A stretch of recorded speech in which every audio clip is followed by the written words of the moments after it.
কি করবেন এ টাকা দিয়ে? যদি কবর নিয়ে যেতে পারেন, আখেরাতে কাজে লাগে, তাহলে তো একটা ব্যাপার ছিল। তা তো পারবেন না। আপনি বলবেন না পারলে কি হয়েছে, ছেলে মেয়ে খাবে, ছেলে মেয়ে ভোগ করবে নিশ্চিত। বহু মানুষ সম্পদ রেখে চলে গেছে, তার ছেলেমেয়েরা ভোগ করতে পারে নাই, হাতে বুতে অন্য মানুষ খেয়ে ফেলছে, আছে না নাই? সবচেয়ে বড় হতভাগাকে জানেন? আল্লাহর জমিনে সবচেয়ে বড় দুর্ভাগা, সবচেয়ে বড় বেয়াকুব এবং নির্বোধ মানুষ হলো সে, যে যাদের জন্য চুরি করবে তারাও সে দায় নিবে না। কিয়ামতের দিন ছেলে আয়সা বলবে না, আব্বা চুরিদারি ডাকাতি 2 নম্বরই যা করছেন, ঘুষ সুদ যা খাইছেন আমাদের জন্যই তো খাইছেন, আল্লাহ আমার আব্বারা জাহান্নামে দিয়ে না, আমাদের নিয়ে যান। বলবে না ভাই, কোরআন বলেছে ইয়াউমা ইয়াফিরুল মারউ মিন আখিহি ওয়া উম্মিহি ওয়া আবিহি ওয়া সাহিবাতিহি ওয়া বানি।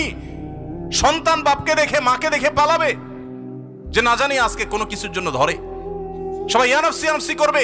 যাদের জন্য চুরি করবেন ওরাও দায় নিবে না, আপনার মতো নির্বোধ